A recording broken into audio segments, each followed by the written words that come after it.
Hi guys, welcome to our channel. నేను మీ రోజా హేమంత్ అండి. ఎవరైనా ఛానల్ని సబ్స్క్రైబ్ చేసుకోకపోతే వెంటనే సబ్స్క్రైబ్ చేసుకోండి. అందరూ ఎలా ఉన్నారండి? మా ఇంట్లో వినాయక చవితి ఎలా జరుపుకున్నామో చూపిస్తున్నామండి. ఈ విధంగా దేవుణ్ణి చేసామండి మన్నులో. మా వారు మార్నింగ్ 2 hours పట్టిందండి మన్నుని తీసుకొని వినాయకుడిని ఇంత అద్భుతంగా చేశారండి. ఇలా చేసి మన్నుతో బాగుంటుందని, కలర్స్ అవంతా ఆర్టిఫిషియల్గా ఉంటుందని మన్నుతో పూజ చేయడానికి రెడీ చేశారండి. మేము మా ఇంట్లో వినాయక చవితి సెలబ్రేషన్స్ ఈ విధంగా వీడియో రూపంలో చూపిస్తున్నామండి. అందరూ చూసి ఎంజాయ్ చేయండి. ఎవరైనా ఛానల్ని సబ్స్క్రైబ్ చేసుకోకపోతే వెంటనే సబ్స్క్రైబ్ చేసుకోండి. Okay, thank you.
పార్వతీదేవి ఇంటికాడ ఎవరు కాపలేరు భర్త లేడు అనేసి పార్వతీదేవి ఏం చేయాలని అర్థం కాక ఎవరు లేదు, పెద్ద కొడుకు పోయేసి విదేశాలకు పోయి తీర్థయాత్రలు పోయి ఉంటాడు, భర్త పోయి తపస్సు పోయి ఉంటాడు, ఇంక ఎవరినో కొన్ని గడప కాడ పెట్టాలనేసి కూర్చొని తల్లి తన పసుపు రుద్దుకున్నప్పుడు ఆలోచించి తన శరీరం రుద్దుకున్న పసుపు ముద్దను తీసి ఒక ముద్దను చేసి ఒక రూపంలో చేసి ఒక గజాసురుడిని రూపొందించి ఆ తల్లి పార్వతీదేవి గజాసురుడికి ప్రాణం పోసి తల్లి ఆజ్ఞ మేరకు నాయనా నేను లోపలికి పోయి స్నానం చేసుకొని వస్తాను, నేను వచ్చే వరకు సీమ కూడా లోపలికి రాకూడదు, నీకు అన్ని శక్తులు నీకు ఇస్తున్నానని చెప్పి ఎవరిని లోనికి రానివద్దు అని చెప్పి కుమారుడికి మామూలుగా ఇచ్చేసి తల్లి లోపలికి వెళుతుంది. సరే కుమారుడు ఈ గణేశుడు బాల గణేశుడు గడప ముందర చేరుకొని ఇంటి ముందర చేరుకొని కాపలా కాస్తాడు. ఉన్నట్లుండి తండ్రి మహాశివుడు తపస్సు కంప్లీట్ చేసుకొని ఇంటికి తిరిగి వస్తాడు. ఇంటి లోపలికి పోవాలంటే తండ్రిని తెలియక బాల గణేశుడు నిన్ను ఎవరు నేను అడ్డగిస్తున్నాను, నువ్వు లోపలికి పోయేదానికి లేదు, నా తల్లి ఆజ్ఞ మేరకు శివుని కూడా లోపలికి పంపించును అని అంటే లేదు పంపించానని ఈశ్వరుడికి బాల గణేశుడికి యుద్ధం సంభాషణ జరిగినప్పుడు మాట్లాడుకున్నప్పుడు శివుడికి కోపం వచ్చి నన్నే వదలవా, నేను మహాశక్తిని, నన్నే వదలవు, నన్నే ఎదురిస్తున్నావా, నా పేరు అడుగుతున్నావు, నువ్వెవరు అని చెప్పకుండా అడిగితే శివుడి కోపం వచ్చి త్రిశూలం ఎత్తుకొని అతన్ని బాల గణేశుడిని తల తీసిన తర్వాత అమ్మా అంటూ బాల గణేశుడు పడిపోయిన తర్వాత తల్లి వచ్చి నాయన కుమారుడా అని అన్నప్పుడు పరమేశ్వరుడు అయ్యో ఎవరు ఇతను నాకు తెలియదు కదా, మన కుమారుడా అంటే అవును మన కుమారుడు, ఎప్పుడు జన్మించాడంటే ఈ విధంగా మీరు ఎవరు వెళ్ళినప్పుడు నేను పసుపు ముద్ద తీసుకొని నేను కుమారుని చేశాను, కాబట్టి ఇతను నా కుమారుడు, నేను సృష్టించిన కుమారుడు, ఇప్పుడు ప్రాణం పోయింది, నా కుమారుడికి తిరిగి కావాలి, లేదంటే ఈ ప్రపంచాన్ని నాశనం చేస్తానని పార్వతీదేవి చెప్పగా ఈ శివుడు దేవతలందరూ కలిసి బ్రహ్మ విష్ణు అందరూ కలిసి తల్లి నువ్వు కోపగించుకోవద్దు, నీ పుత్రుడిని మళ్ళా మేము బతికిస్తామని చెప్పి ఈశ్వరుడు మాటిచ్చి ఈశ్వరుడు అప్పుడు చెప్తాడు, ఉత్తరం దిశ వైపును వెళ్ళి ఎవరైతే ఉత్తరం వైపున తలపెట్టి నిద్రిస్తున్నారో వాళ్ళని ఏ ప్రాణి అయితే సరే, ఏ జీవి అయినా సరే, మనిషి అయినా సరే, ఎవరైనా సరే ఉన్నారో ఆ తలని తీసుకొని రావాలనేసి ఈశ్వరుడు ఆజ్ఞాపిస్తాడు. గణాలు మహావిష్ణువు బ్రహ్మ వాళ్ళంతా వెళ్ళి ఉత్తర దిశగా వెళ్తారు.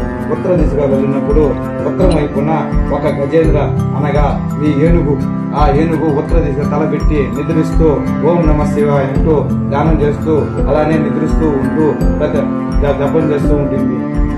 మహావిష్ణు ఇదే తొలి జీవిని చూసిన మా ప్రాణిని తీసుకురావాలని ఈశ్వరు ఆజ్ఞాపించగా తొలి ప్రాణి ఏనుగవుతుంది. సో ఏనుగుని తీసుకెళ్లి దాని తలని నరికి పునర్జన్మనిచ్చి ఆ తలని తీసుకెళ్లి ఆ బాల గణేశుడికి అర్పిస్తారు. అర్పించగా అప్పుడు గణనాథులను గణేశుడి రూపంలో నిలబడతాడు.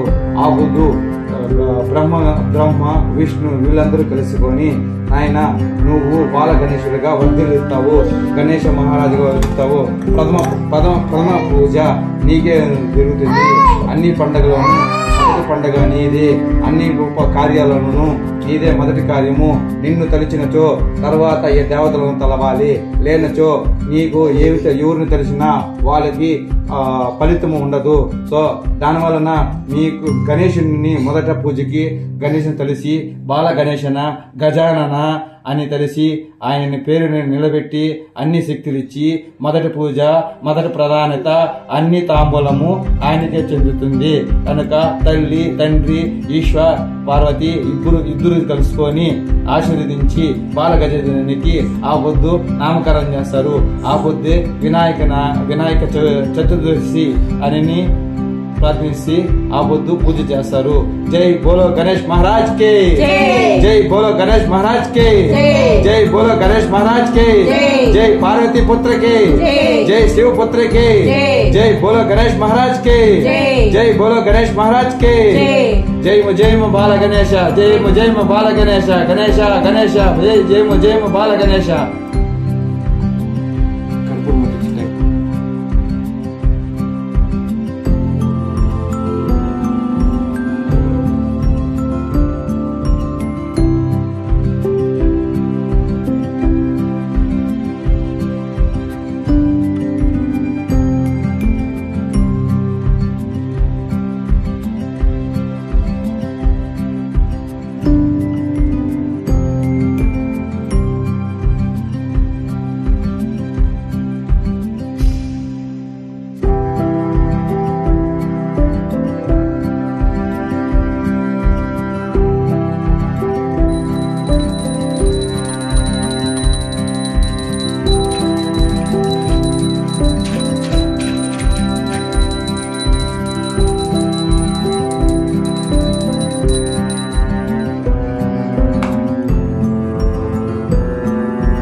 గణేష్ నిమజ్జనం మేము ఇలా చేసామండి. 3 రోజులు పూజలు చేస్తూ పొద్దున్న సాయంత్రం నైవేద్యం పెట్టి పూజ చేసి 3 రోజుల తర్వాత నిమజ్జనం ఇక్కడ చేసామండి. నెక్స్ట్ ఇయర్కి మళ్ళీ కలుద్దాం గణేష. Ganesha bye bye Ganesha. మళ్ళీ కలుద్దాం. గణపతి బప్పా జై